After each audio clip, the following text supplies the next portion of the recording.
Assalamualaikum warahmatullahi ta'ala wabarakatuh.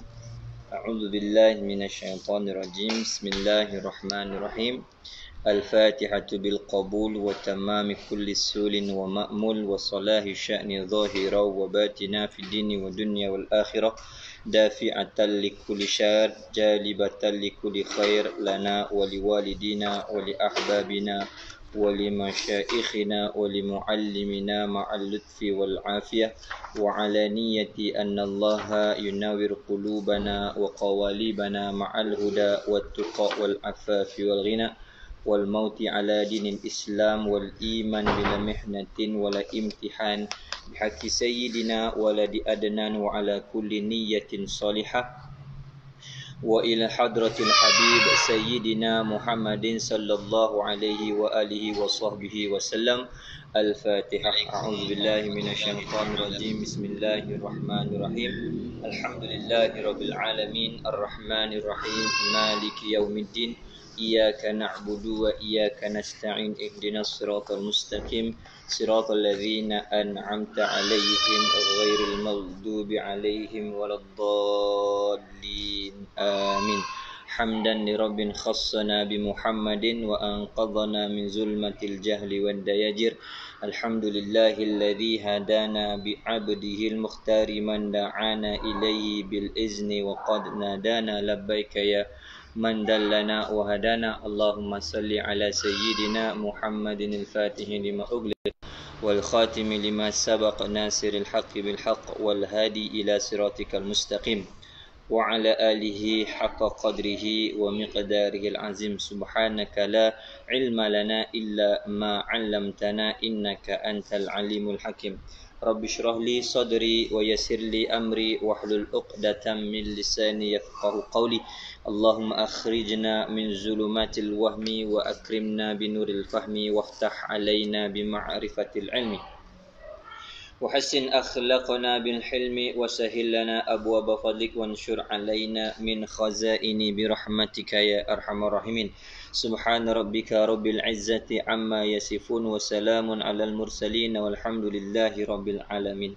Alhamdulillah, puji dan syukur kita kehadrat Allah Subhanahu wa taala yang memberi kesempatan kepada kita untuk bersama sekali lagi pada malam ini, dan kita memuji kepada Allah Subhanahu wa taala yang telah mengurniakan atas kita kurniaan nikmat, taufik, hidayah dan inayah, yang dengan sekalian daripada nikmat yang telah diberikan oleh Allah Subhanahu wa taala ini dapatlah kita melaksanakan berbagai-bagai perintah-perintah Allah, sama ada perintah ketaatan dan meninggalkan segala perintah-perintah larangan Allah Subhanahu wa taala. Mudah-mudahan kita bermohon kepada Allah Subhanahu wa taala menjadikan sekalian daripada perkara-perkara yang telah kita tunaikan daripada perkara-perkara ketaatan sebagai amal ibadah yang diterima di sisi oleh Allah Subhanahu wa taala. Amin ya rabbal alamin. Kita akan sambung pengajian kita pada malam ini, iaitu pengajian kitab Adab Perempuan juzuk yang pertama, karangan yang berbahagia Tuan Guru Ahmad bin Yaqub Al-Johori. Sambungan pada muka surat 96. Siapa yang memiliki kitab boleh buka pada muka surat 96. Okey, muka surat 96 pada tajuk nasihat kepada perempuan yang merokok daripada lidah seorang raja. Sampai bab situ. Okey. Masih lagi membicarakan dalam bab adab melawat, dan dimasukkan salah satu daripada tajuk yang ada di bawah adab melawat, iaitu nasihat kepada perempuan yang merokok. Nasihat ni daripada siapa? Daripada lidah seorang raja. Situ dah. Qala muallifu rahimahullahu ta'ala wa nafa'ana bi ulumihi fid daraini amin ya rabbal alamin. Nasihat kepada perempuan yang merokok daripada lidah seorang raja, yakni daripada lisan seorang raja.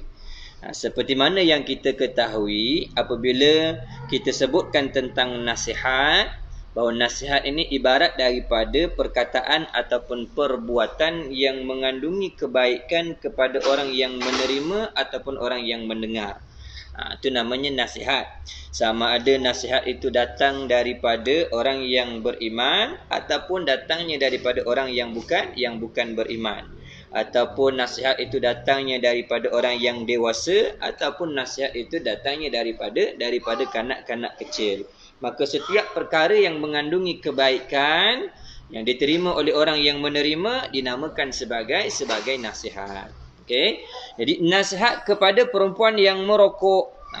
Ini masalah perempuan yang merokok. Di zaman sekarang ni pun ramai di kalangan perempuan yang merokok. Bukan saja di zaman dahulu. Cuma kalau kita lihat mungkin di zaman penulisan kitab ini, iaitu di zaman pengarang kitab kita ni, jadi perbuatan merokok di kalangan perempuan itu mungkin satu perkara yang biasa. Satu perkara yang biasa di setiap majlis. Apa-apa majlis yang ada, maka di situ berkemungkinan ada orang yang merokok di kalangan perempuan. Seperti mana teguran yang telah dinyatakan pada bab yang terdahulu, ketika ada sebahagian daripada perempuan-perempuan yang datang berziarah kepada orang yang mati, tidak adalah tujuan mereka berziarah tu melainkan sebagai satu sogokan kerana dapat rokok, dapat minum dan sebagainya. Jadi nak menunjukkan salah satu daripada kebiasaan orang dahulu, iaitu orang perempuannya itu orang yang terbiasa dengan merokok di khalayak ramai. Okey. Bahkan perbuatan tersebut ada sampai kepada zaman kita sekarang ini. Walaupun tak nampak secara nyata dan berdepan, tapi adalah segelintir daripada perempuan-perempuan yang gemarnya merokok. Okey. Baik, kita lihat apa nasihat dia. Nasihat kepada perempuan yang merokok daripada lidah seorang raja yang maha mulia, King Edward yang ke-7, daripada Maharaja Inggeris. Nasihat daripada siapa ni? Daripada King Edward yang ke-7, yang mana dia ni merupakan Maharaja Inggeris. Telah memperbuat suatu jamuan yang besar. Dia buat majlis yang besar. Maka dijemputnya orang besar-besar dan raja-raja yang di dalam negerinya. Dia buat majlis yang besar, kemudian dia pun menjemput para pembesar dan juga mereka-mereka yang ada kedudukan, seumpama raja-raja yang berada di bawah negeri jajahannya itu, dan juga perempuan-perempuan yang berpangkat tinggi di dalam London, satu kota yang ada di kota Inggeris. Mana majlis ini kita katakan sebagai satu majlis yang elit. Hadir di dalam majlis ini orang-orang yang berkedudukan, daripada pembesar-pembesar, raja-raja dan perempuan-perempuan yang ada kedudukan. Bukan perempuan yang biasa-biasa lah ni, maknanya ada kedudukan. Mereka datang ke majlis yang diadakan oleh King Edward ataupun Raja Edward yang ke-7, yang mana dia ni merupakan Maharaja Inggeris. Okey. Maka kemudian daripada makan malam itu, mengambillah seorang daripada perempuan yang hadir itu sebatang rokok, dan dipasangnya di hadapan baginda. Dalam ramai-ramai itu ada seorang perempuan. Dia mengambil sebatang rokok, kemudian dia bakar di hadapan King Edward ni. Maka murkalah ia, marah ni. Raja Edward marah. Walaupun dia ni orang putih, walaupun dia ni bukan orang Islam, tetapi ketika dia melihat ada seorang perempuan yang mengambil sebatang rokok di hadapan raja, kemudian membakar ataupun memasang rokok tersebut, maka murkalah dia. Sambil bertitah, tidakkah aib perempuan-perempuan mengisap rokok? Dia nyatakan bahawa perbuatan mengisap rokok ni satu perbuatan yang buruk bagi orang perempuan. Tidakkah ia satu perbuatan yang tidak elok? Bukankah ia satu keburukan bagi perempuan-perempuan menghisap rokok? Tak, kalau kita lihat bahawa memang nyata betul lah. Kalau orang lelaki yang hisap rokok pun kita anggap ia dah termasuk salah satu daripada perbuatan yang kurang elok, apatah lagi orang perempuan. Walaupun dalam bab rokok ini berkhilafnya ulama dalam menetapkan hukumnya. Ada yang menetapkan hukumnya makruh, ada yang menetapkan hukumnya harus, dan ada yang menetapkan hukumnya haram. Mana ini khilaf ulama dalam menetapkan hukum rokok tu. Jadi kita kena ambil jalan berhati-hati dan menjaga muruah sebagai seorang Islam. Kenapa kita lihat rokok ini ia termasuk dalam suatu perkara yang tidak memberi manfaat. Itu paling utama. Kalau ada orang yang kata rokok ni memberi manfaat, mungkin manfaat atas dirinya, bukan manfaat secara umum. Okey, adapun kalau secara umumnya rokok ini tidak memberikan manfaat. Tidak memberikan manfaat. Jadi Nabi kita Muhammad sallallahu alaihi wasallam dalam hadisnya baginda menyatakan di antara tanda baiknya Islam seseorang itu adalah dia meninggalkan segala perkara yang tidak memberikan manfaat kepada dirinya. Jadi di antara tanda sempurnanya Islam diri seseorang itu apa dia meninggalkan segala perkara-perkara yang tidak memberi manfaat. Maka rokok ini dia termasuk di antara perkara yang tidak memberi manfaat. Jadi meninggalkan menghisap rokok itu adalah terlebih baik berbanding daripada kita menghisap rokok. Jadi orang perempuan lagilah, kalau dia hisap rokok maka itu tidak sesuai, bahkan terlebih buruk kelakuannya berbanding daripada orang lelaki. Sebagai umat Islam dan sebagai orang yang beriman, kita sepatutnya meninggalkan segala perkara-perkara yang sia-sia.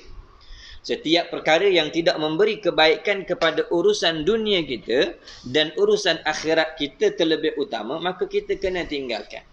Janganlah kerana kita ni nak menturuti ataupun mengikuti ataupun mencontohi kelakuan sebahagian daripada orang ataupun sebahagian daripada kaum, kita meninggalkan akhlak dan adab sebagai seorang Islam. Kerana sejak kebelakangan ini kita lihat mudah sangat orang Islam ini mereka menturuti kelakuan orang lain. Terutamanya di mana? Di media sosial kita lihat. Di Facebook ke, di Instagram ke, di mana-manalah, di YouTube ke, berbagai-bagai daripada perbuatan-perbuatan golongan yang fasik dan golongan yang kafir ditiru serba sedikit, bahkan ditiru secara keseluruhannya oleh umat Islam. Satu persatu. Umpama contoh challenge, cabaran-cabaran yang dibuat oleh satu individu ataupun satu kelompok, bila tersebar, bila viral, maka orang semua nak buat. Hatta orang Islam pun buat perkara tersebut. Kita lihat sejak kebelakangan ni ada satu challenge yang baru. Kalau tuan-tuan ataupun rakan-rakan kita yang bersiaran ni, mereka cakna ataupun ambil berat ataupun melihat di Facebook ataupun di Telegram dan di Instagram dan sebagainya, ada satu challenge yang dinamakan sebagai Lati Challenge. Yang challenge bersolek sehingga daripada keadaan yang molek akhirnya berubah menjadi wajah yang mengerikan, yang menyeramkan. Jadi adakah ini termasuk sebahagian daripada tuntutan agama? Tidak sama sekali. Jadi barang siapa yang meniru perbuatan satu kaum, maka dia tergolong dalam golongan kaum tersebut. Man tashabbaha biqaumin fahuwa minhu. Barang siapa yang meniru, yang mengikut perbuatan suatu kaum, maka dia pun termasuk dalam kaum tersebut. Jadi kita lihat siapakah yang memulakan challenge ni? Yang bersolek daripada muka asalnya, kemudian disolek sikit nampak kecantikannya, lepas tu kita katanya diletakkan lagu-lagu yang berirama, kemudian berubah lagu tu menjadi lagu yang menyeramkan, akhirnya dia jadi gambar tu menjadi satu yang sangat menyeramkan. Terkadang yang melakukan ni bukan di kalangan orang-orang yang biasa-biasa. Perempuan yang bertudung pun ikut sama, terpengaruh ataupun terikut-ikut dengan kelakuan yang memang tidak termasuk sebahagian daripada tuntutan agama. Sebab tu kita sebagai umat Islam, jagalah diri kita, jagalah akhlak kita sebagai umat Islam. Walaupun kita hanya sekadar kata itu kan sekadar hiburan. Hiburan tu tak dilarang dalam Islam. Tetapi hiburan yang melampau-lampau sehingga menghilangkan harga diri sebagai seorang Islam, maka hiburan seumpama itu ditegah. Hiburan seumpama itu ditegah. Kalau dalam bab solekan kita lihat, seseorang yang nak bersolek dengan menzahirkan kecantikan zahirnya saja ditegah, apatah lagi dia bersolek dengan tujuan untuk menghiburkan orang lain. Sebab tu kita kena hati-hati. Setiap perkara yang tidak memberi manfaat kepada kita, jangan diikuti, jangan dituruti. Nanti kita akan menyesal. Menyesal bila? Menyesal nanti pada masa yang lagi akan datang. Kita kena ingat baik-baik. Orang-orang kafir, mereka nak menyesatkan umat-umat Islam di zaman sekarang ini, berbagai-bagai cara yang mereka lakukan. Berbagai-bagai perkara yang mereka sajikan sehingga satu persatu daripada kelakuan-kelakuan kekufuran itu diikuti oleh umat Islam. Nabi kita Muhammad sallallahu alaihi wasallam pernah juga mengingatkan dalam hadisnya, akan datang satu zaman ke atas umatku, akan datang ke atas umatku ni satu masa yang mana mereka itu akan menturuti kelakuan golongan Yahudi dan Nasrani selangkah demi selangkah, setapak demi setapak, sehinggalah kalau Yahudi dan Nasrani itu masuk ke dalam lubang biawak yang kecil tu pun dia akan turut sama. Maksudnya apa? Di akhir zaman ini umat Islam akan menturuti setiap kelakuan, setiap perbuatan, sama ada daripada pemakaiannya, cara hidupnya, cara hiburannya, pertuturannya, cara makannya, cara pekerjaannya, cara kehidupannya, satu persatu, selangkah demi selangkah, sejengkal demi sejengkal, mereka akan menturuti kelakuan Yahudi Nasrani yang telah dilaknat oleh Allah Subhanahu wa taala. Sebab tu kita kena berhati-hati, terutama golongan perempuan. Golongan perempuan ni kena hati-hati. Di akhir zaman ini banyaknya fitnah yang akan terzahir berpunca daripada orang perempuan, dan banyaknya yang akan menturuti golongan yang tersesat juga di kalangan orang perempuan. Sebab itulah golongan perempuan mereka memiliki tanggungjawab untuk apa? Menyempurnakan akhlakul karimah sebagai umat Islam, sebagai muslimah itu ada dalam diri kita. Maka tak dapat tidak sebagai muslimah ataupun sebagai wanita, sebagai golongan perempuan, wajiblah atas mereka itu mencari ilmu supaya mereka tahu apakah adab-adab yang perlu ada dalam diri mereka sebagai seorang perempuan yang beriman dan juga sebagai seorang muslimah yang janjian kebaikannya itu telah disediakan banyak oleh Allah Subhanahu wa taala. Jadi termasuk dalam satu perbuatan yang tidak bermanfaat di sisi agama, yang tidak bermanfaat di sisi syarak, iaitu merokok. Merokok ini tidak termasuk dalam perbuatan yang memberi manfaat. Secara umumnya memang tak memberi manfaat kepada sesiapa pun. Bukan kata kepada lelaki saja, bukan kata pada perempuan saja, pada lelaki pun tidak ada manfaatnya. Okey. Jadi King Edward tu dia kata apa? Tidakkah aib perempuan-perempuan menghisap rokok? Dia kata pada siapa? Ada perempuan tersebut. Kamu tak rasa malu ke orang perempuan hisap rokok? Kerana kebiasaannya orang lelaki je, ini orang perempuan hisap rokok. Maka malulah perempuan itu bila dikata begitu oleh baginda King Edward ni di hadapan orang ramai kepada perempuan tersebut, maka malulah perempuan itu. Serta apa? Serta mencampakkan rokok daripada tangannya, dan terasalah ia perempuan tu sangat hina kepada perempuan-perempuan yang hadir di kelilingnya. Malulah sehingga dia rasa macam Allah terhina sangatlah di sisi perempuan-perempuan yang lain yang datang sama dalam majlis tu. Bayangkanlah dalam keadaan orang ramai ni, raja tegur. Mungkin dia tegur dalam keadaan murka lah, keadaan marah lah. Dalam majlis dia pula orang perempuan hisap rokok. Depan-depan dia cakap, maka rasa madulah dia di sisi perempuan-perempuan yang hadir ketika itu. Dan di antara itu ada Permaisuri Alexandra, yang ini isteri kepada King Edward yang ke-7 ni. Ia pun setengah daripada yang menghisap rokok juga. Rupanya Permaisuri Alexandra ni juga termasuk sebahagian daripada orang yang menghisap rokok juga. Maka tatkala dilihat oleh perempuan itu akan perempuan yang lain di sebelahnya memenangkan dia, apabila perempuan yang hisap rokok tadi dilihat ada perempuan-perempuan yang lain di sebelah dia ni seolah-olah bela dia, lalu ia berdatang sembah kepada yang maha mulia King Edward dengan sembahnya, ampunkan apalah kiranya Patik menghisap rokok, kerana Patik biasa menghisap rokok kemudian daripada ayap.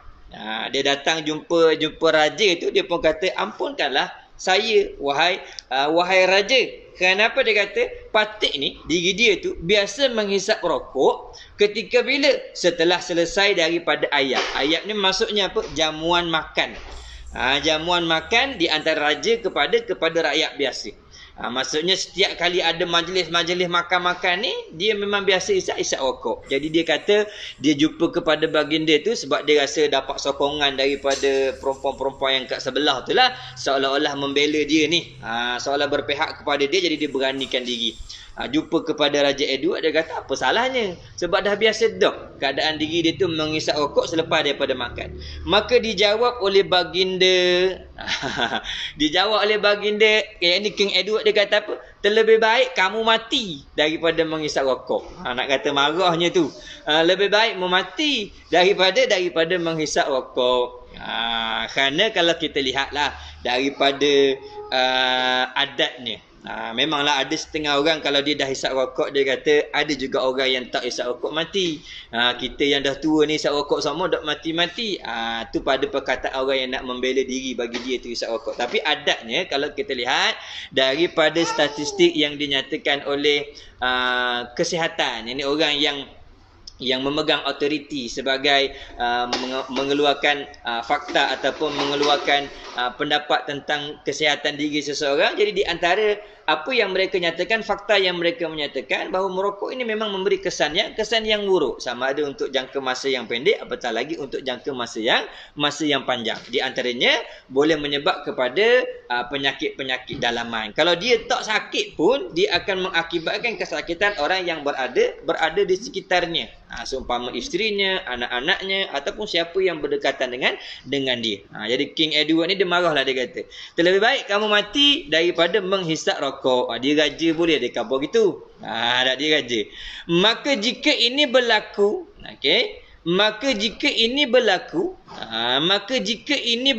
yakni teguran daripada raja tu. Maka jika ini berlaku di dalam majlis bersukaria daripada raja yang besar bagi perempuan-perempuan yang terbilang, kalau merokok bagi perempuan tu boleh berlaku dalam majlis yang besar-besar, dalam majlis yang melibatkan raja, maka betapa pula kiranya ada di dalam tempat percintaan dan kedukaan. Jadi apa yang kamu nak kata pada tempat-tempat yang adanya kesukaan dan juga tempat-tempat yang sedih? Kalau dah majlis raja yang besar-besar tu ada orang hisap rokok, ini kan pula majlis yang biasa-biasa ni, majlis apa kita kata kerakyatan sesama kita, orang kebiasaan ni, orang kampung, dan juga majlis yang berduka cita seumpama majlis kematian. Takkan kat situ pun tak ada. Tu lagilah ada orang yang merokok. Maka tak dapat tiada berlebih-lebih pula, dia kata. Dalam majlis majlis sukaria dan juga majlis duka ni lebih lagi lah daripada majlis bersama dengan raja orang menghisap rokok. Kalau tak perempuan, lelaki. Kita tengok orang lelaki kalau hisap rokok, dia bukan kira. Dia bukan kira tempat, dia bukan kira majlis, dia kira diri dia. Dia kira diri dia. Dia nak hisap rokok, dia tak kira majlis tu majlis kenduri ke, majlis tu majlis keramaian ke, majlis tu majlis kematian ke. Selagi dia rasa sedap, dia rasa tekak, dia tak sedap je, dia pun pak hisap rokok sambil cakap po. Orang kat dalam, kalau ada majlis kematian, ada orang zikir, ada orang baca Quran, ada orang tahlil dan sebagainya. Tapi dia tak duduk luar, dia pus. Dia tak jaga benda ni. Dan juga tempat keramaian. Walaupun kita kata majlis sukaria, tapi kita kena raikanlah. Terkadang menjaga hati orang lain itu lebih baik daripada kita menjaga diri kita sendiri. Kalau kita duduk di kedai makan, kita kena lihat sekeliling kita. Di kedai makan, betul tak? Bukan kita saja makan di situ. Adanya keluarga, ada orang bawa anak kecil, ada orang bawa ibu bapa yang sudah tua, mereka nak makan. Tiba-tiba kita duduk di meja makan, kita pun usah rokok. Tanpa kita memikirkan orang sekeliling kita. Menyakiti orang lain, itu termasuk dalam kezaliman. Dan termasuk dalam maksiat. Jadi kita kena fikir, jangan kita anggap hebat kita je. Jangan kita anggap suka kita je. Sehingga kita tak menjaga batas-batas batas-batas akhlak dan adat ketika bersama dengan orang. Okey, maka tak dapat tiada berlebih-lebih pula yakni orang yang menghisap rokok. Dari sebab itu hendaklah ingat dan berfikir oleh perempuan-perempuan kepada peringatan yang baik ini terbitnya daripada raja yang besar. Jadi orang perempuan kena ingat baik-baik, jangan merokok. Sama ada dalam majlis keramaian ke, majlis kesukaan ke ataupun majlis kesedihan ke bersama dengan orang ramai ataupun berseorang diri sekalipun, orang perempuan jangan merokok. Kerana merokok tu termasuk dalam seburuk-buruk kelakuan bagi orang perempuan. Apatah lagi bagi perempuan yang sudah berkahwin, dia mengandung dan sebagainya, lagilah memberikan kesan yang mudarat kepada orang perempuan. Sebab tu orang perempuan ni peranan dia besar. Siapa yang nak mendapatkan anak yang soleh dan solehah, bermulanya di mana? Bukan didikan selepas kelahiran. Tetapi permulaan untuk mendapatkan zuriat yang baik itu adalah permulaannya ketika memilih pasangan. Di situlah permulaannya. Kalau memang kita nakkan anak yang saleh dan salihah, maka pilihlah pasangan yang baik. Yang lelaki memilih perempuan yang baik, yang perempuan memilih lelaki yang baik. Kerana apa? Kerana di situlah permulaannya nanti letaknya benih yang elok di dalam ladang yang baik. Tu kita kena jaga baik-baik. Sebab tu kita ingat. Jadi orang perempuan apabila dia mengandung, segala apa yang dia lakukan akan mempengaruhi kandungannya. Daripada makanannya, daripada pertuturannya, daripada lintasan hatinya, daripada perasaannya. Semuanya itu akan memberikan kesan kepada kandungan bayi itu. Bukan itu saja, bahkan selepas daripada kelahiran, waktu dia menyusukan atas anak tu. Bila dia menyusukan atas anak tu, maka setiap apa yang diberikan kepada anak tu mengalir masuk. Kalau kita lihat nanti insya-Allah, kalau kita diberikan kesempatan, lepas habis je kitab yang pertama ni, kita akan sambung kitab adab perempuan juzuk yang ketiga, yang mana di antara bab yang akan dinyatakan di situ adalah adab-adab perempuan yang menyusukan anak. Sehingga di antara perkara yang perlu dijaga oleh seorang perempuan ketika menyusukan anak, dia kata jangan melakukan satu-satu perkara yang buruk ketika menyusukan anak. Antaranya apa? Merokok. Kemudian jangan kita dengan perasaan yang tidak elok ketika menyusukan anak. Antaranya ketika tengah marah, ketika sedang berduka cita, ketika dalam keadaan kegairahan, itu pun dilarang menyusukan anak. Kenapa? Sikap dan kelakuan perempuan ketika itu akan mempengaruhi anak yang disusukan. Itu penting tu. Kita kena jaga baik-baik. Sebab tu merokok ini termasuk salah satu daripada perbuatan dan kelakuan yang sangat buruk. Buruk untuk kelakuan diri sendiri dan memberi kesan yang buruk kepada orang yang berada di sekitar kita. Dan tanggapan orang kepada kita pun sangat buruk. Okey. Sebab tu dia kata orang perempuan ambillah peringatan ini baik-baik. Kenapa? Kerana nasihat ini datangnya daripada raja yang besar. Daripada siapa? Daripada King Edward, dia kata. Daripada raja yang besar. Bahkan nasihat raja ni sebenarnya telah terlebih dahulu disampaikan oleh siapa? Nabi kita Muhammad sallallahu alaihi wasallam. Walaupun Nabi tak kata secara terus tentang rokok, tetapi Nabi ada menyebutkan tentang perintah supaya kita meninggalkan perkara-perkara yang tidak memberi manfaat. Dan dalam Al-Quran pun Allah Subhanahu wa taala menyatakan dalam surah Al-Mu'minun, qad aflahal mu'minun alladzina hum fi salatihim khashi'un walladzina hum 'anil lagwi mu'ridun. Allah menyatakan telah mendapat kemenanganlah bagi orang-orang yang beriman. Siapa dia? Mereka yang menunaikan solat dalam keadaan khusyuk dan mereka yang meninggalkan segala perkara-perkara yang lagha, yakni perkara-perkara yang sia-sia, sama ada pada perkataannya ataupun pada perbuatannya. Okey. Jadi kalau kita lihat, adakah rokok ni termasuk dalam perkara yang memberi kebaikan? Walaupun ada segelintir yang kata ada memberi manfaat, tapi terlalu sedikit jika nak dibandingkan dengan kemudaratannya. Jadi meninggalkan merokok itu termasuk dalam perintah Allah, yakni meninggalkan perkara-perkara yang lara. Okey. Maka janganlah sekali-kali menghisap rokok. Maka janganlah sekali-kali menghisap rokok. Kerana apa? Kerana perempuan-perempuan itu tiada dijadikan oleh Allah Subhanahu wa taala kerana menghamburkan asap rokok. Kerana perempuan itu tak dijadikan oleh Allah Subhanahu wa taala hanya semata-mata untuk menghamburkan asap rokok, yang menghembuskan asap rokok.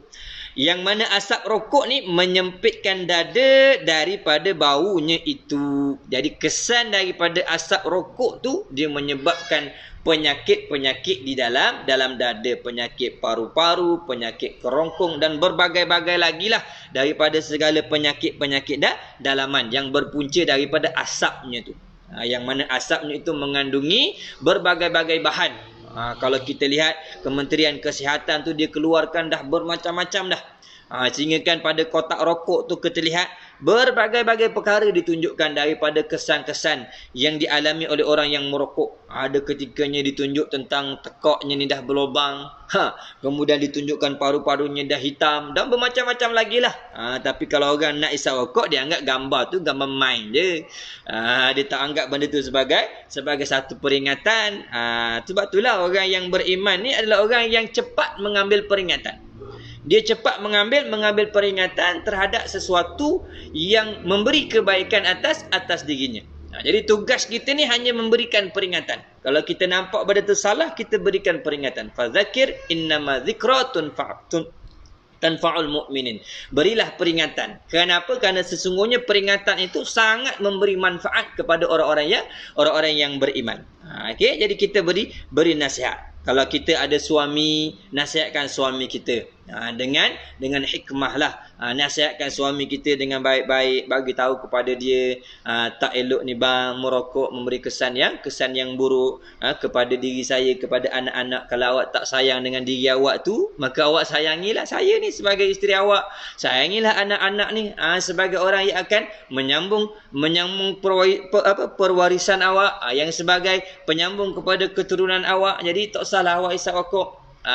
Kalau awak tak mampu nak meninggalkan secara keseluruhan, sekurang-kurang janganlah awak isap rokok di rumah. Pastikan kalau awak nak balik ke rumah tu, sejam sebelum balik tu awak isap rokok, lepas tu awak tinggal. Jangan balik tu dengan membawa kesan yang buruk. Ini semua kita kena bagi tahu. Jadi kalau bapa tu sendiri dia tak boleh meninggalkan tabiat yang buruk, bagaimana nanti dia nak menunjukkan kebaikan kepada anaknya? Nanti bila anak tu dah besar, kita nak kata pada anak tu, andai kata dia lelaki dan perempuan, kita kata mu jangan rokok, dah besar jangan rokok, sambil kita isap, sambil kita rokok letak kat tangan. Mu jangan isap rokok nanti, jangan ikut ayah, merokok ni tak baik. Tapi ayah isap juga, mana anak tu nak dapat manfaat daripada mana. Dia tengok ke ayah dia tu, ayah dia isap rokok. Jadi dia kata tak apalah, sekarang ni mungkin aku tak boleh isap, tapi sampai satu tahap bila aku dah lepas kepada syarat-syarat yang dibenarkan untuk merokok, maka akan merokoklah. Kenapa? Kerana ayah aku pun merokok. Sebab tu kita kena beri nasihat. Kena beri nasihat. Okey, jadi kalau kita nak cari calon suami, biarlah dia tu menunjukkan keelokan zahir dan batinnya. Biarlah dia tu meninggalkan segala perkara-perkara yang tidak bermanfaat. Supaya apa? Supaya dia tu boleh memberikan manfaat yang banyak untuk kehidupan diri seorang perempuan. Okey. Jadi orang perempuan jangan isap rokok. Kenapa orang perempuan tak dijadikan oleh Allah Subhanahu Wa Taala bertujuan untuk menghembus ataupun menghamburkan asap rokok yang menyempitkan dada daripada baunya? Tetapi hendaklah ia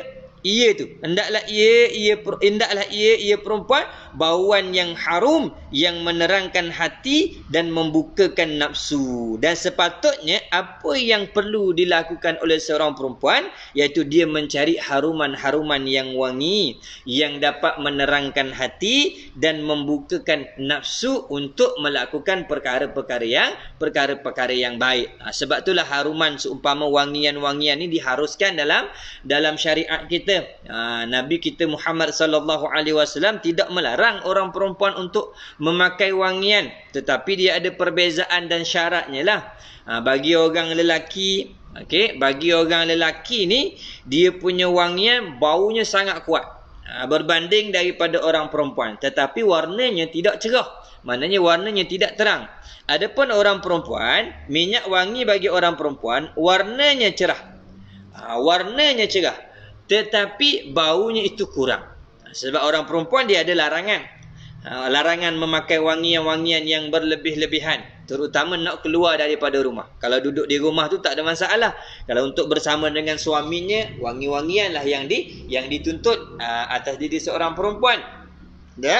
Kemudian kalau keluar daripada rumah, tak boleh memakai wangian yang boleh menarik hiduan lelaki-lelaki ajnabi sehingga memalingkan pandangan kepadanya. Sehingga di antara larangan Rasulullah, barang siapa daripada kalangan perempuan yang menuju ke tempat-tempat ibadah memakai wangi-wangian, menunaikan solat, selama mana wangiannya itu dihidu oleh lelaki ajnabi, maka selama itulah solatnya itu tak diterima oleh Allah Subhanahu Wa Taala. Ya, nak pakai wangian boleh, tapi jangan berlebihan. Okey, jadi disuruh supaya kita ni menghidu wangi-wangian, bau-bauan yang harum yang dapat menenangkan hati dan juga membuka nafsu yang baik. Nafsu yang elok. Terutama ketika bersama dengan suami. Bila orang perempuan ni dalam keadaan memakai wangi-wangian, maka membangkitkan keinginan suami untuk bersama dengan dia. Cuba bayangkan perempuan tu lepas isap rokok dia tidur. Oh, suami pun tak mau tidur dengan dia. Suami kita lah, suami sendiri ni, suami kalau lepas rokok dia tidur, bagaimana keadaan kita nak tidur dengan dia? Dengan baunya, bau asapnya lagi, dengan keadaan mulutnya lagi nanti, kan tu dia panggil apa? Kurang menenangkan hati dan menutup nafsu, keinginan tak ada. Jadi kalau orang perempuan seumpama tu, suami ni banyak menjauhkan dirilah. Tapi kalau orang perempuan sentiasa bersih, tubuhnya harum dengan wangian-wangian yang elok, maka keinginan suami untuk bersama dengan dia tu ada. Kalau kita lihat di antara beberapa nasihat yang diberikan oleh perempuan-perempuan yang solehah kepada anak-anaknya yang perempuan ketika nak berkahwin, mereka menyatakan, dia memberi nasihat, wahai putriku, kamu jagalah beberapa perkara yang ada di muka suamimu. Ini nasihat ni penting, bagus untuk kita ambil pedoman.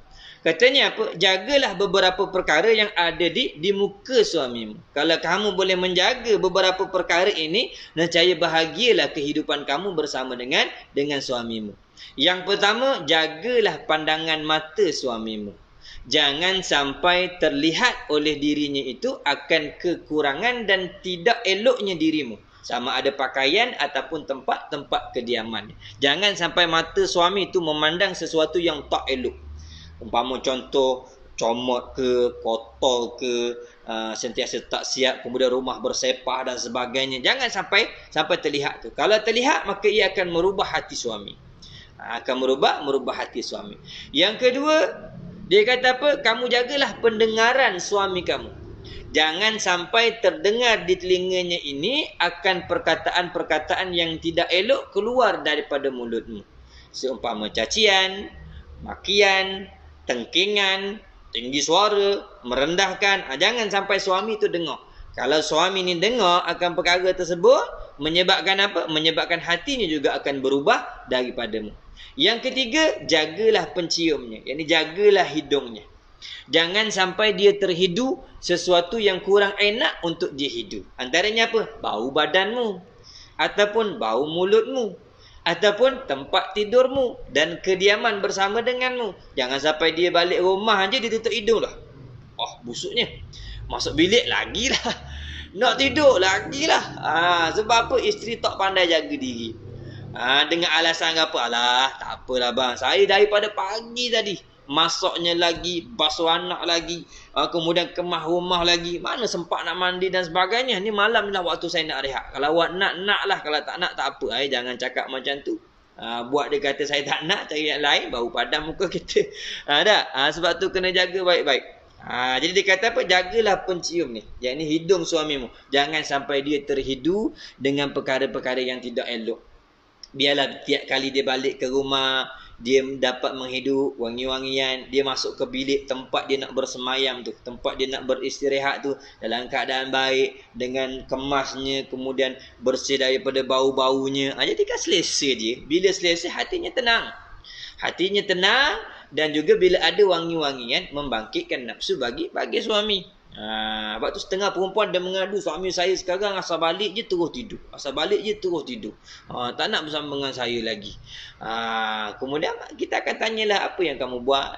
bagaimana keadaan bilik kamu dan bagaimana persiapan diri kamu nak menyambut kepulangan suami kamu, bagaimana kamu menghias diri kamu. Dia kata tak ada benda, biasalah. Kahwin 10 tahun dah. Lama dah kahwin dengan ni, takkanlah masih nak solek lagi, takkanlah dia tak boleh terima lagi. Tak boleh. Selama mana kamu bersama dengan dia sebagai seorang isteri, selama itulah kamu akan kena menjaga setiap perkara yang kamu jaga dulu sebab tu awal perkahwinan. Biarlah setiap waktu kehidupan tu seperti mana awal pertama kali kamu bersama dengan dia. Pertama jaga mata suami, yang kedua jaga telinga suami, yang ketiga jaga hidung suami, yang ketiga jaga mulut suami. Maksudnya apa? Jaga cita rasa suami. Sebagai seorang isteri ni dia kena berusaha untuk senantiasa menyediakan makanan-makanan yang elok dan baik untuk suaminya. Biar sampai suami tu melekat di rumah dengan sebab apa? Dengan sebab air tangan isteri yang masaknya sedap. Setiap kali isteri ni masak benda ni, suami jadi teringin. Sehingga dia tu tertutup keinginannya daripada luar. Daripada makanan luar dia tak mampu. Bila dia bekerja je, dia teringat, nak kena balik cepat ni. Sebab apa? Isteri aku masak ni hari ni. Nanti makan malam ni pula. Ni pergi kerja ni, dia bekalkan sarapan pagi. Kemudian dia bekalkan makan tengah hari pula. Kenapa? Kerana mulutnya itu sudah merasa kelazatan dan kenikmatan hasil daripada masakan isteri. Sebab tu isteri dia kena berusaha bersungguh-sungguh. Tak pandai belajar. Daripada berbagai-bagai menu yang dia boleh buat, tak ada masalah. Walaupun suami tu tak kata saya nak makan ni, saya suka ni, walaupun dia tak kata, kita persembahkan saja pada dia. Kalau dia dah sampai tertarik dengan makanan kita, nescaya dia takkan ke mana-mana. Macam kita sendiri, contoh kita, bila kita dah suka dengan satu-satu makanan kan kita meletakkan kerinduan kepada makanan dan tempat yang baik. Kalau kita kata makan ni sedap di sini, hati kita teringat, kalau nak makan ni mesti kena pergi sini, kalau nak makan ni kena pergi sini, kalau nak rasa ni kena pergi sini. Bayangkan kalau suami tu dia ada rasa, kalau aku nak makan ni, isteri aku pandai buat. Kalau aku nak makan ni, isteri aku boleh buat ni. Kalau aku rasa nak ni, aku tinggal cakap je. Jadi aku tak berhajat nak pergi ke mana-mana. Kenapa? Isteri aku boleh buat lah ke? Kan damai hati suami tu. Damai hati suami tu bila ada isteri yang tahu untuk memenuhi cita rasanya. Walaupun termasuk sebahagian daripada adab seorang suami tu, dia sentiasa menerima apa adanya daripada isterinya. Jadi suami pun kena pandai lah. Kalau isteri kita masak kali pertama tak berapa sedap dan sebagainya, jangan kita letakkan cercaan, hinaan dan merendahkan dia. Jangan. Bila isteri hidangkan ni, kita kata, Allah, makanan ni sedap lagi kedai tu. Molek lagi mamak masak mi goreng daripada mu. Jangan cakap macam tu. Kita berikanlah galakan. Kalau memang tak kena dengan selera kita, cakaplah dengan baik. Kita boleh pujuk dia. Awak masak sedap dah ni sayang. Cuma kalau nak sedap lagi, awak kurangkan ni sikit. Kemudian tambah ni sikit. Lagilah. Lagi molek lah. Kita beri nasihat kepada dia. Ataupun kita menunjukkan resepi yang menepati keinginan kita. Tu di antara perkara yang kena jaga. Okey, jadi orang perempuan ni kena jagalah benda yang ada dekat muka suami ni, kena jaga betul. Mata dia, telinga dia, hidung dia, mulut dia. Kita kena jaga. Insya-Allah kalau boleh jaga benda ni, sebahagian daripada ketenangan hati suami tu kamu dah pegang dah. Nescaya dia takkan cari lain lah, insya-Allah. Kalau ni kita boleh jaga. Okey. Baik. Sebab tu dia kata, tetapi hendaklah ia bauan yang harum. Hendaklah perempuan tu mestilah tubuhnya harum, ataupun sentiasa keadaan sekelilingnya tu yang wangi, supaya apa? Menerangkan hati dan membukakan nafsu. Okey. Jadi jauhkanlah hisap rokok. Kerana orang yang hisap rokok ni, dia punya bau tu bukan sekadar pada tubuhnya, terkadang pada pakaiannya. Kita bercampur dengan orang yang hisap rokok, kita tak hisap rokok. Kita cuma duduk je dengan orang yang hisap rokok. Kita balik rumah je, isteri kita ni boleh bau, baju orang hisap rokok ni. Taklah, tadi saya duduk kedai ni dengan orang gini-gini. Patut pun. Kenapa? Bau kuat ni. Kita boleh terpalit sama. Walaupun kita tak hisap rokok. Jadi apatah lagi orang yang hisap rokok sendiri. Tangan dia, bibir dia, mulut dia, pakaian dia, sebesar-besarnya bau. Jadi bauan yang busuk ni, dia menjauhkan malaikat Allah Subhanahu wa taala. Rasulullah sallallahu alaihi wasallam menyatakan, setiap perkara yang menyakiti orang-orang yang beriman, ia juga akan menyakiti malaikat Allah Subhanahu wa taala. Kata Rasulullah, dia meninggalkan makanan-makanan yang berbau, seumpama bawang putih, bawang merah tu Nabi tak makan. Ketika ditanya oleh sahabat kenapa Rasulullah tak makan, kerana Nabi kata aku sentiasa bermunajat kepada Allah dan aku sentiasa diziarahi oleh malaikat. Sehingga orang yang makan bawang mentah ni larangannya makruh untuk sembahyang berjamaah di masjid. Kenapa? Bau. Sehingga hilang bau baru boleh berjamaah di masjid. Apa tak lagi orang isap rokok. Kita nak sembahyang je orang mari. Dia mari tu dah bawa dah haba. Kita kata apa? Aura tubuh dia tu, bau tubuh dia tu dekat dengan kita boleh bau dah. Kuat bau rokok ni. Hilang dah. Hilang kekhusyukan, datangkan gangguan dan tidak keselesaan. Jadi kalau manusia rasa tersakiti, malaikat pun sama akan menjauhkan manusia tersebut. Okey, jadi kita kena ingat. Jadi orang perempuan jangan isap rokok. Kena beri peringatan. Jangan kita kata kepada anak kita nasihat bahawa merokok ni membahayakan kesihatan saja. Jangan cakap tu je. Kita kena bagi tahu bahawa merokok ni bukan sekadar membahayakan kesihatan, bahkan ia termasuk sebahagian daripada perkara yang ditegah pada agama kita. Dan ia termasuk dalam seburuk-buruk kelakuan yang dilakukan oleh orang perempuan. Jangan kamu isap rokok, kerana orang perempuan tak dijadikan untuk merokok. Okey. Maka habislah kita membicarakan tentang adab, yakni adab melawat pada pelajaran yang ke-28. Okey. Seterusnya kita sambung pada muka surat 99. Sambung pada muka surat 99 bagi orang yang ada kitab, iaitu pelajaran yang ke-29. Pelajaran yang ke-29 iaitu adab berkata-kata. Adab berkata-kata. Okey. Pelajaran yang ke-29, adab berkata-kata. Bagaimana kita nak bercakap? Apakah adab sebenarnya? Kerana kita ni salah satu daripada cara untuk berkomunikasi adalah dengan pertuturan. Selain daripada penulisan dan juga selain daripada perbuatan, maka alat utama untuk berkomunikasi adalah melalui lisan, yakni melalui berkata-kata. Maka berkata-kata ni ada adabnya, ada tata caranya, ada aturan-aturannya lah, ada undang-undangnya menurut syarak. Bagaimana cara kita nak berkata-kata? Sebab tu kalau kita lihat Nabi kita Muhammad sallallahu alaihi wasallam dalam kitab Syama'il yang kita bacakan tu, ada di antara adab Nabi ni dinisbahkan kepada apa? Adab berkata-kata. Adab berkata-kata.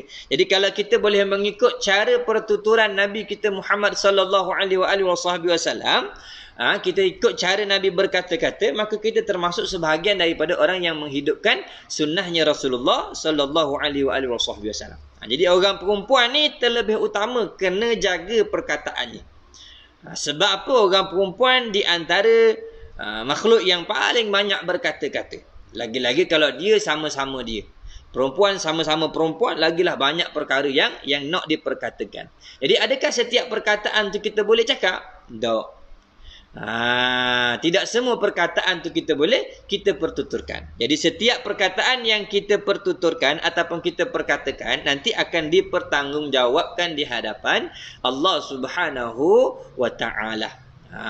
Lepas tu Allah kalau kita lihat dalam Al-Quran, Allah Subhanahu wa taala menyatakan, janganlah kamu berkata tentang sesuatu perkara yang kamu tidak ada pengetahuan padanya. Maksudnya apa? Jangan kamu asal cakap lah. Bila benda yang kamu tak tahu tu, kamu tak usah khabar, kamu tak usah cakap. Diam tu lebih baik bagi kamu daripada kamu berkata-kata dengan perkara yang tidak kamu tahu. Kenapa? Terkadang berkata-kata dengan perkara yang tidak kamu tahu itu membawa kepada kedustaan, membawa kepada celaan, membawa kepada hinaan, membawa kepada umpatan dan berbagai-bagai lagi daripada perkara-perkara yang buruk. Okey, jadi kita lihat apa dia adab berkata-kata. Yang pertama, sayujianya perempuan-perempuan menggunakan kemerdekaan, yakni kebebasan yang layak pada tutur katanya. Okey, yang layak pada tutur katanya. Jadi orang perempuan ni, bukan kata orang perempuan lah, orang lelaki, walaupun kita ni ada kebebasan untuk berkata-kata, kita ada kebebasan sebab mulut-mulut kita. Dan kita nak kata apa tu bolehlah. Tetapi bila nak berkata-kata, walaupun diberi kebebasan untuk bercakap, kena jaga perkataan. Berkatalah dengan perkara yang layak saja, ataupun perkara yang sepatutnya untuk kita perkatakan. Jadi jangan sampai kita mentang-mentang nak menuntut hak kebebasan, hak kebebasan bersuara, sehingga kita menuntut sesuatu yang tak patut, dan kita berkata dengan perkataan-perkataan yang tak sepatutnya kita lontarkan. Okey.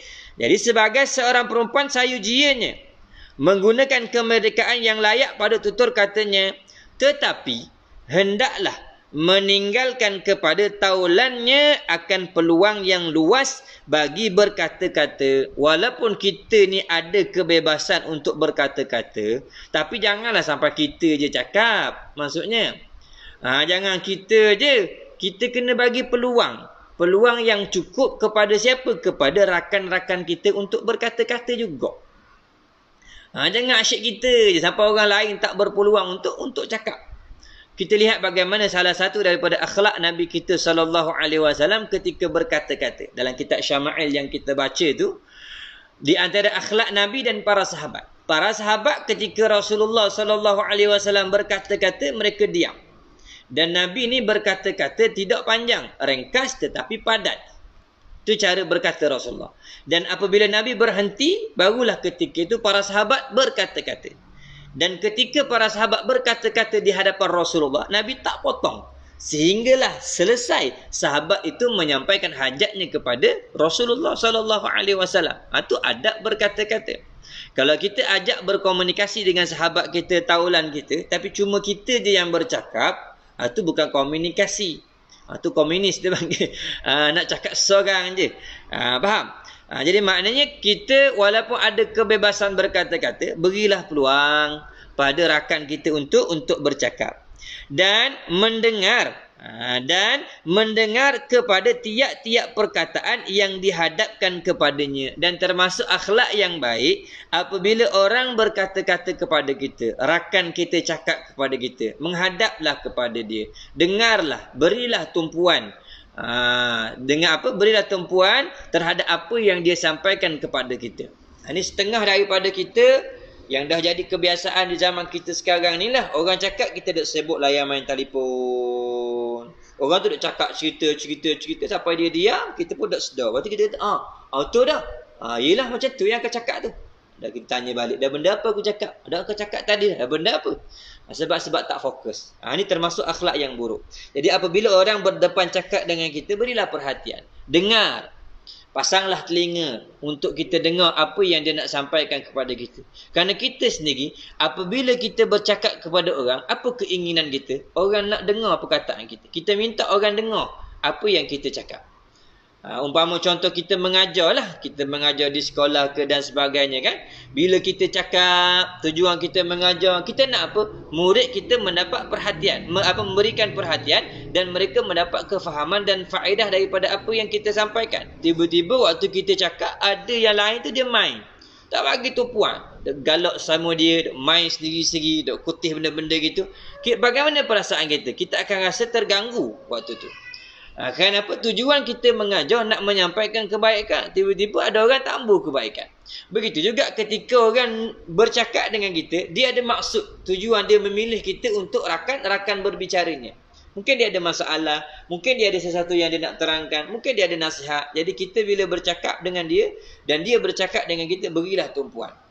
Dan berlakulah adil sewaktu berbicara. Jangan kita je yang nak cakap. Beri peluang kepada orang lain. Rasulullah sendiri, walaupun Nabi itu Rasul, pemimpin, ikutan, Nabi tetap juga memberi perhatian kepada orang yang datang bertemu dengan Nabi, ingin menyatakan tentang satu-satu hajat kepada Rasulullah sallallahu alaihi wasallam. Jadi makna beri peluang kepada rakan kita nak bercakap. Kemudian ketika dia bercakap, berilah tumpuan kepada dia. Hadapkanlah diri kita kepadanya dan dengarlah sebaik-baik pendengaran ataupun sebaik-baik apa yang disampaikan kepada kita. Itu yang pertama. Yang kedua, hendaklah ia perempuan memelihara diri dengan sabar pada masa berkata-kata. Jangan sampai kita bertindak di luar batasan. Waktu kita bercakap sesuatu tu, bersabarlah. Maksudnya apa? Jangan kita terburu-buru waktu kita berkata-kata dengan orang. Kita perlu berkata satu persatu dengan jelas, supaya orang yang mendengar perkataan kita tu mendapat manfaat di atas apa yang kita nak sampaikan. Kalau kita tak sabar dalam berkata, dengan maksud apa? Terburu-buru, tergopoh-gopoh, cakap laju, sehingga kita memotong sebahagian kalimah dan membuang sebahagian huruf. Jadi apabila kita berkelakuan seumpama tu, orang yang mendengar dia tak faham. Bila tak faham, tak sampailah maksud yang kita inginkan. Jangan sampai kita marah orang pula. Oh, cakap banyak kali dah tak faham lagi. Buih dah mulut ni cakap, tak faham lagi. Orang tu kata nak faham kan, dia mau cakap laju sangat. Cakap macam peti laju, orang tak faham lah. Cuba cakap benda apa yang kau nak sampaikan. Sebab tu kena sabar. Sabar masa berkata-kata. Dan janganlah menyatakan jemu dan risau apabila mendengar perkataan taulannya itu. Tapi bila giliran taulan tu nak bercakap dengan kita, jangan kita buat muka bosan. Jangan kita buat muka jemu, jangan kita buat rasa tak selesa dan sebagainya. Orang tu nak cakap dengan kita tapi kita buat tak acuh, kita tengok tempat lain, kita buat sibuklah nak ke sana kemari. Ni tak boleh. Dia kata janganlah menyatakan jemu dan risau apabila mendengar perkataan taulannya itu, tetapi hendaklah ia mendengar hingga habis perkataan itu. Dia kena dengar sampai habis. Kalau orang nak cakap, kalau ada orang yang berkata-kata dengan kita ni, maka kita kena beri tumpuan sampai dia habis.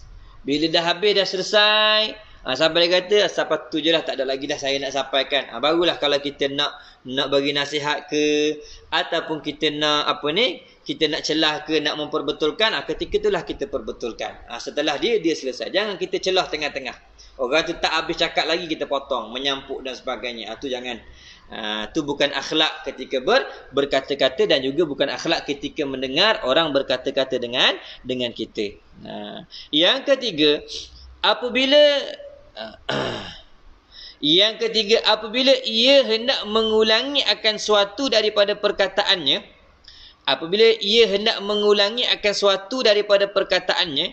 tetapi adalah yang berkata-kata itu terlebih tua, maka janganlah mengulangi, melainkan sebab yang kuat serta memeliharakan adab. Dan menanti peluang yang munasabah bagi mengulang itu. Kalau kita dah kata suatu perkara, mungkin orang tak ambil tumpuan. Kalau kita lihat di antara kaedah Nabi kita Muhammad sallallahu alaihi wasallam ketika menyampaikan suatu perkara, memang Nabi akan mengulang-ulang perkataan tersebut sehingga 3 kali Nabi akan mengulang. Apabila perkara tersebut termasuk dalam perkara yang penting. Dan apabila Nabi menyampaikan sesuatu di khalayak yang lebih ramai, maka Nabi akan senantiasa mengulang-ulang perkataan yang sama sekurang-kurangnya 3 kali, bertujuan untuk menambahkan lagi kefahaman dan juga menyampaikan kepada jemaah yang lebih ramai.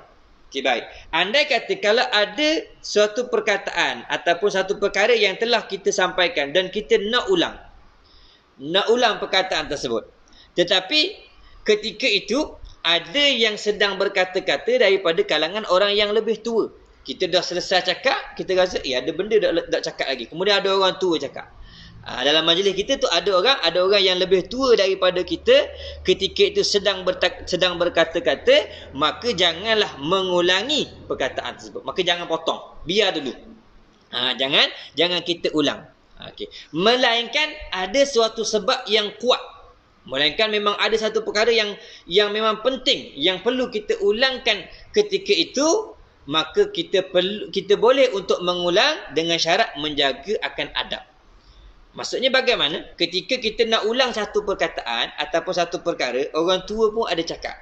Jadi kita rasa benda ni penting. Kalau aku tak ulang, dia boleh jadi satu perkara yang musibah yang besar, umpama contoh. Okey. Bila kita nak ulang tu dengan adab yang baik. Jangan kita terus potong. Jangan kita kata, jap, Pak nanti dulu. Pak Cik tak ada cakap lagi, biar saya habis cakap. Jangan macam itulah. Maksudnya apa? Minta izin. minta izin dan minta maaf. Kita katakan kepada dia, pakcik saya minta maaf sekejap. Saya bukan nak menghalang pakcik untuk bercakap, tapi beri saya peluang sedikit je. Kerana tadi waktu saya cakap tu ada perkara yang saya tak sampaikan, yang saya perlu ulang semula untuk berikan keterangan. Saya minta waktu sedikit, izinkan saya. Tu caranya mana kita jaga adab. Jangan kita potong, orang tua jangan cakap dulu. Nanti masa awak nak cakap banyak lagi. Bagi saya cakap dulu. Jangan cakap macam tu. Tu termasuk dalam akhlak yang tidak baik. Tapi kalau memang tidak ada sebab yang kuat yang boleh kita tangguh, maka tangguhlah.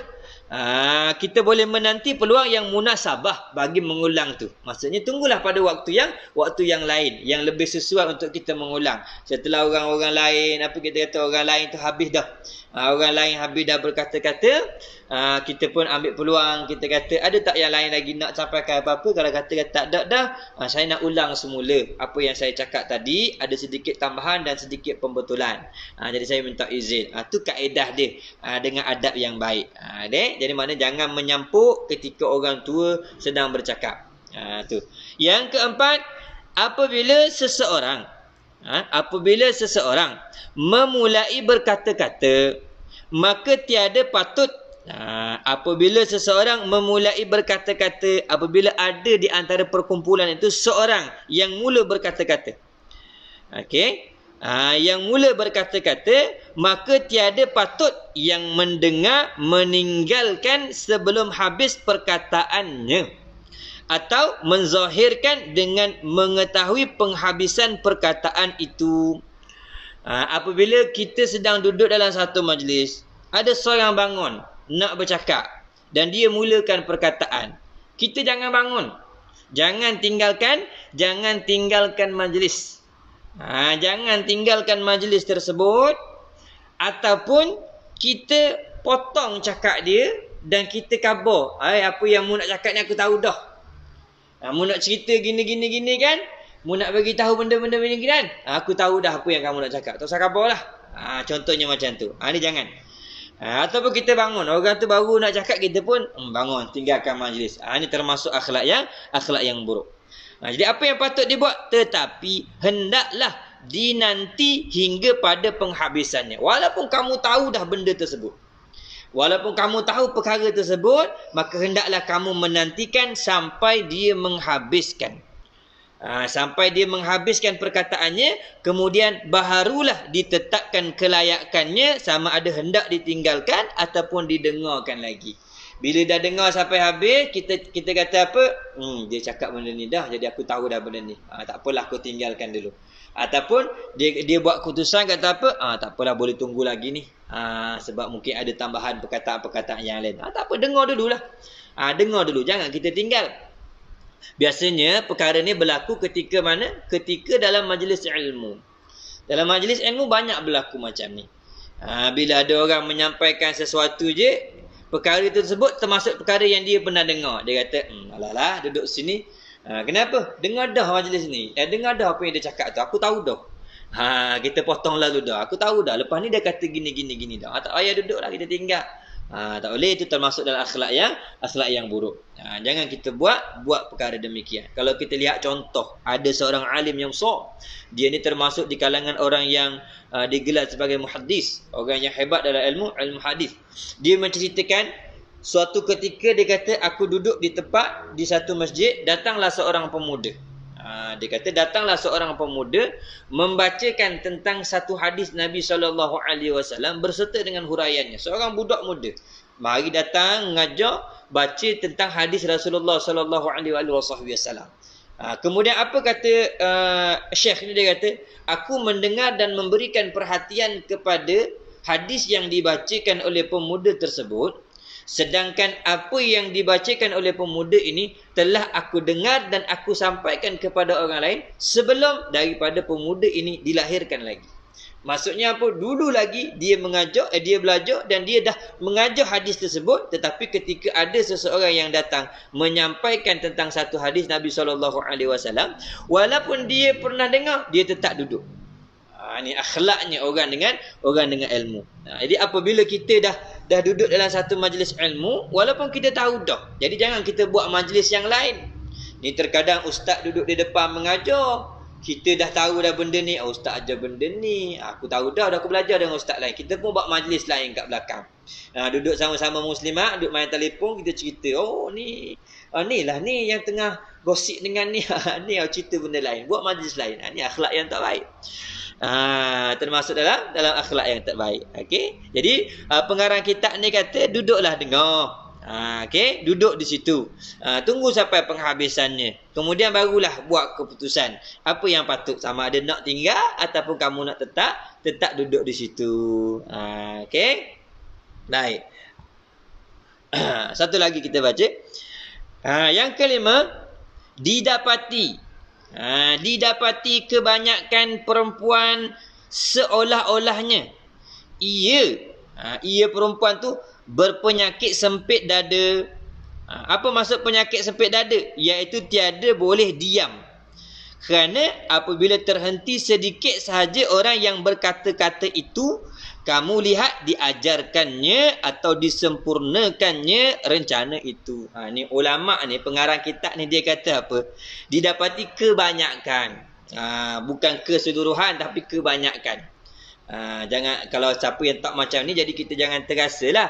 Dia kata kebanyakan, bukan keseluruhan tapi kebanyakan. Kebanyakan perempuan seolah-olahnya dia ada penyakit sempit dada. Sempit dada ni maksud keadaan yang tak selesa.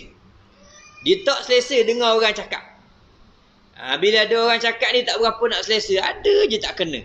Dia rasa macam tak puas hati je dalam diri dia tu. Jadi tiada boleh diam. Maksudnya dia tak boleh diam. Mana tak boleh nak diam, dia tak boleh nak dengar semata-mata tu, tak boleh. Tu ada kebanyakan perempuan tu sifat dia. Dia tak boleh semata-mata nak dengar. Tu dia panggil orang yang sempit dada. Kerana apabila terhenti sedikit saja orang yang berkata-kata, ni orang yang ada penyakit sempit dada ni, yang tak reti nak diam, nak cakap je.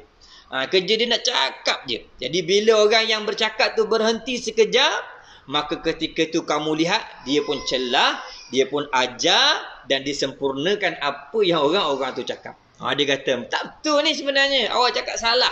Yang betulnya macam ni. Yang ni salah, yang ni tak betul, yang betulnya gini-gini. Tu. Jadi mana dia, waktu dia mendengar orang cakap tu, dia tahan je. Aku nak potong ni. Kemudian bila orang yang cakap tu berhenti, dia pun tu dia potong orang punya cakap, dia ajar balik orang yang cakap tu. Kemudian kemudian dia pula yang sempurnakan apa yang orang tu tahu. Ini kebanyakan daripada perempuan. Dan ini pun berlaku pengalaman saya sendirilah. Pengalaman saya sendiri ketika mengajar satu kumpulan muslimat. Mengajar satu kumpulan muslimat berkaitan dengan masalah darah haid ni lah. Jadi waktu saya mengajar tu, jadi rupanya ada sebahagian daripada orang yang mendengar tu ada seorang lah, makcik ni dia tak berapa nak menerima penjelasan yang kita sampaikan. Jadi apabila dah saya terhenti seketika tu, saya terhenti sekejap tu nak masuk pada bab lain, dia pun terus celah. Dia kata apa? Dia kata ustaz ni tak betul gini. Gini. Panjanglah dia cerita tu kan. Jadi kita diam je. Kemudian kita pun tanya dengan dia, dah mana tempat tak betulnya, daripada mana hujah ni yang dia sampai. Dia kata taklah, kita lihat kebiasaan puan gitulah. Atas kebiasaan dia kata. Pada apa yang dia nyampaikan tu salah. Tapi dia rasa tak sedap. Dia nak cakap juga. Ni dia panggil penyakit sempit dada. Iaitu orang yang tak boleh diam. Jadi orang perempuan jangan ada sikap macam ni lah. Walaupun kebanyakan perempuan, tapi kita harap yang selebihnya ni jangan sampai ada penyakit sempit dada, yang ni orang yang tak reti diam. Maka itu inilah iaitu penyakit sempit dada yang tak reti nak diam ni. Sebesar-besar aib, lagi hina kepada yang memperbuatnya. Besarlah keaibannya. Besarlah keaibannya dan lagi hinalah kepada orang yang buat. Maka di sisi orang yang ada di sekitar situ, dia akan memandang kelakuan yang kita ni tak reti nak diam, nak cakap semua, nak betulkan kata orang, nak sudahkan rancangan orang sampai tak pedulikan nasihat orang. Maka ni termasuk dalam aib yang besar. Lagi hina perbuatannya, termasuk dalam golongan yang hina. Orang yang macam ni orang tak suka duduk dalam majlis. Kalau dia ada, orang tak berapa nak. Orang kata, dia mari dah. Kenapa? Orang lain tak betul semua. Dia seorang betul. Dia seorang je betul. Orang lain tak betul. Jangan sampai macam tu. Jadi kita kena jadi orang yang bertimbang rasa, bertoleransi dan berlapang dada ketika kita duduk dalam majlis yang ramai. Kalau kita seorang saja tak setuju dengan pendapat kita sendiri, tak apa lah. Kita duk marah nafsu kita sendiri. Tak apa. Sepatutnya tu yang kita kena kata. Jangan kita bersetuju dengan nafsu kita. Kalau nafsu ni nak ke benda-benda orang molek, kita kena marah. Mu tak betul ni nafsu. Salah ni. Ini apa yang kamu nak ni perkara yang bertentangan dengan syariat. Tak boleh, aku tak boleh biarkan kau bawa diri ni kepada perkara-perkara maksiat. Sepatutnya tu kita memperbetulkan diri kita. Kita banyak bercakap tentang diri kita sendiri berbanding daripada bercakap tentang orang lain. Okey. Jadi sebahagian daripada adab berkata-kata. Nanti insya-Allah kita akan sambung lagi pada kuliah yang lagi akan datang, sambungan daripada adab berkata-kata. Jadi saya rasa insya-Allah kalau kita secara istiqamah menyambung pembacaan kitab ni, yang mana buat sementara waktu ni, sebab kita tak dapat lagi kitab yang sesuai untuk kita baca berkaitan dengan haid, nifas dan istihadah. Jadi jadual berkenaan dengan kitab haid tu kita akan gantikan dengan bacaan kitab adab perempuan, supaya insya-Allah lagi 2-3 kelas kita buat, kita dapat khatamkan kitab ni sebelum kita menyambung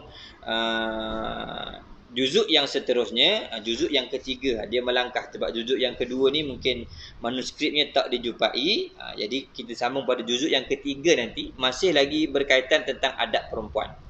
Cuma yang tu lebih kepada kita kata kitab yang juzuk yang ketiga ni dia lebih membicarakan tentang adab perempuan nak menuju kepada alam perkahwinan, kemudian ketika perkahwinan, kemudian ketika kehamilan, kelahiran, bagaimana nak mendidik anak, ada macam-macam lagi daripada perkara selepas daripada berumah tangga. Adapun adab perempuan juzuk yang pertama ni dia lebih terperinci kepada ketika kecil sampailah kepada peringkat kanak-kanak dan menuju ke alam dewasa. Yang pertengahan tu yang dihilang. Peringkat di antara kanak-kanak menuju dewasa sebelum sampai kepada peringkat nak bersiap menuju kepada alam perkahwinan. Okey. Jadi insya-Allah mudah-mudahan Allah bagi kita kekuatan untuk mengkhatamkan kitab ni insya-Allah. Baik. Di sini ada satu persoalan daripada rakan kita ni. Dia tanya, Ustaz, macam mana nak kawal marah ketika berkata-kata? Jadi di antara kaedah yang ditunjukkan oleh Nabi kita Muhammad sallallahu alaihi wasallam, apabila kita marah, kita dituntut untuk merubah keadaan. Kalau marah, disuruh diam. Kalau kita marah ketika berkata-kata, maka disuruh diam. Kalau kita marah ketika duduk, disuruh berdiri. Kalau kita marah ketika berdiri, disuruh duduk. Kalau kita marah ketika berjalan, mana kita kena apa? Berhenti. Kalau kita berhenti, disuruh berjalan. Maksudnya disuruh ubah kelakuan kita. Kemudian di antara yang lain, cara kita nak menghilangkan kemarahan, iaitu dengan apa? Dengan berwuduk. Kerana marah ni datang daripada syaitan. Maka syaitan ini dia membawa kepanasan. Maka disejukkan dengan air wuduk. Dengan air wuduk. Jadi di antara perkara yang boleh memelihara kita daripada sifat marah ni adalah dengan memperbanyakkan zikrullah, dengan berzikir kepada Allah Subhanahu wa taala, dan kita memperbanyakkan berselawat ke atas Rasulullah sallallahu alaihi wasallam. Maka setiap kali nak timbul rasa marah, perkataan itu yang akan mula keluar daripada mulut kita. Kalau kita rasa nak marah, kita akan kata astagfirullah, ya Allah, astagfirullah, astagfirullah, astagfirullah. Kita beristighfar kepada Allah. Kerana kita tahu kalau marah datangnya daripada syaitan. Syaitan akan membawa kita kepada sifat marah yang berlebih-lebihan, sehingga terkadang bila marah kita akan kata benda yang tak elok. Kerana itu Nabi kita Muhammad sallallahu alaihi wasallam, di antara cara pertuturan Rasulullah ketika Nabi marah ataupun ketika Rasulullah ni redha, ketika Nabi suka dan ketika Nabi marah, Nabi tidak pernah mengeluarkan perkataan melainkan perkataan yang benar semata-mata. Ketika marah pun Nabi kata benda yang benar, ketika Nabi dah redha pun Nabi akan memperkatakan perkataan yang benar. Adapun kita sebaliknya. Kalau kita dalam keadaan redha suka ni, memang banyaklah benda-benda yang baik kita kata. Kita cakap benda yang elok semata-mata, lembut dan sebagainya. Tapi bila kita marah, walaupun kita di pihak yang betul, terkadang kita mengeluarkan perkataan yang tidak sepatutnya kita nyatakan. Perkataan yang tak sepatutnya kita nyatakan. Walaupun kita betul. Bila kita marah, terkadang kita maki orang tu. Kita cerca dia. Kita hina dia. Kita rendahkan dia. Kita cela dia. Dan berbagai-bagai lagi lah nak menunjukkan kemarahan kita. Sebab tu berhajat kepada menenangkan diri kita. Jadi kalau kita rasa nak marah, ubahlah kelakuan. Isteri pun macam tu. Isteri, terutama suami, kalau memang ada perkara yang dia nak marah terhadap isteri dia, ketika dia duduk, jangan duduk, bangun.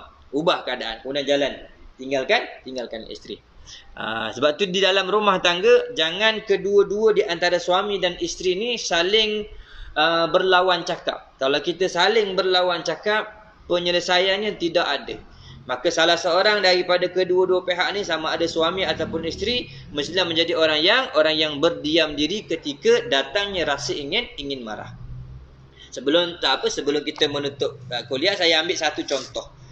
Satu contoh pengalaman yang diceritakan oleh orang-orang yang soleh. Bagaimana nak menenangkan kemarahan yang ada pada pasangan, terutama suami.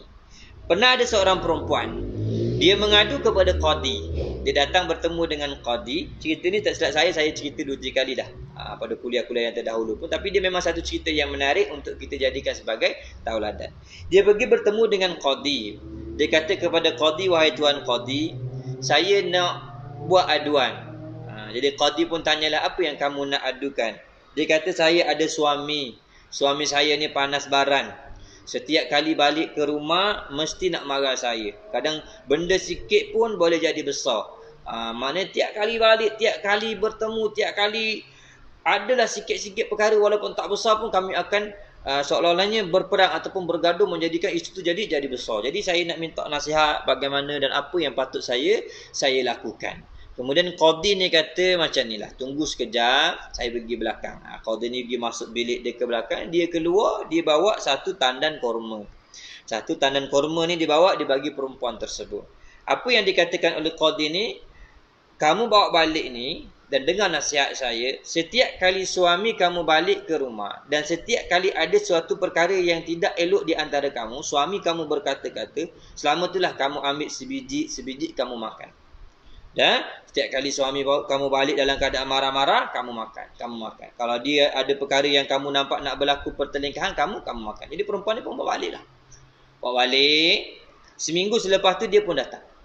Dia datang bertemu dengan qadi, dia pun mengucapkan terima kasih. Dia kata, wahai tuan qadi, saya nak menyampaikan satu berita lah. Qadi tanya, apa beritanya? Saya dah dapat lihat kesan yang ketara terhadap suami saya ni. Suami saya sejak kebelakangan ni 3-4 hari ni nampak dah berubah dah.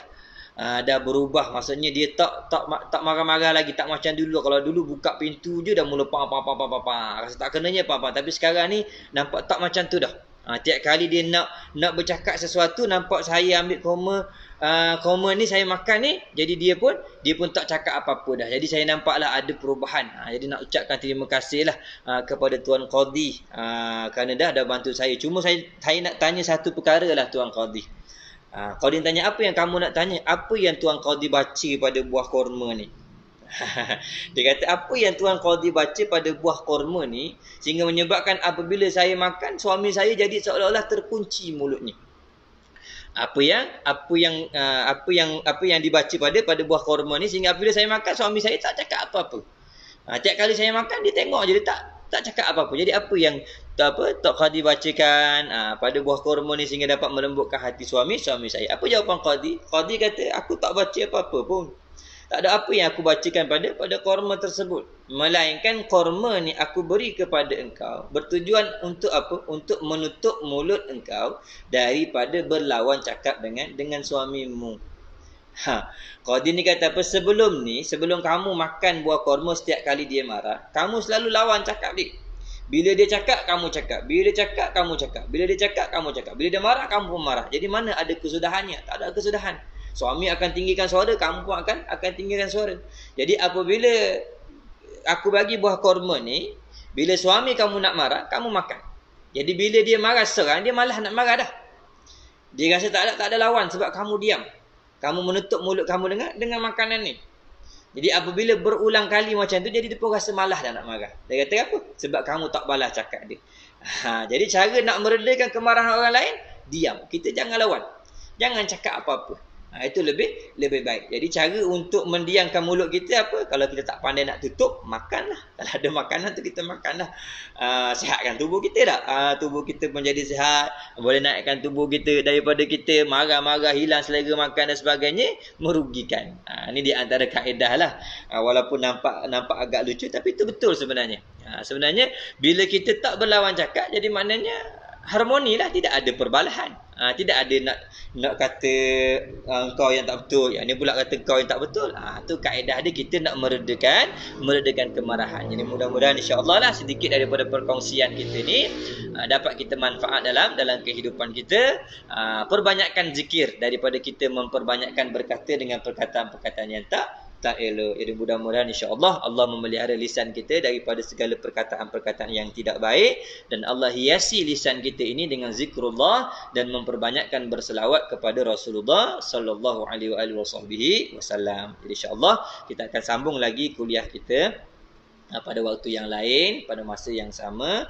InsyaAllah mudah-mudahan Allah memberikan kepada kita kurniaan nikmat, dipanjangkan usia, dipermudahkan segala urusan. Amin ya rabbal alamin. Wallahu alam. Subhanakallahumma bihamdika asyhadu an la ilaha anta astaghfiruka wa atubu ilaih. Bismillahirrahmanirrahim. Alhamdulillahirabbil alamin wassalatu wassalamu ala sayyidina Muhammadin asyrafil anbiya'i wal mursalin wa ala alihi washabbihi ajma'in. Allahumma ighfir lana dzunubana wa liwalidina wa limasyayikhina wa limuallimina wa li ashabil huquq alaina wa li jami'il muslimina wal muslimat wal mu'minina wal mu'minat bi rahmatika ya arhamar rahimin. Subhana rabbika rabbil izzati amma yasifun wa salamun alal mursalin walhamdulillahi rabbil alamin. Assalamualaikum warahmatullahi taala wabarakatuh. Allahumma salli ala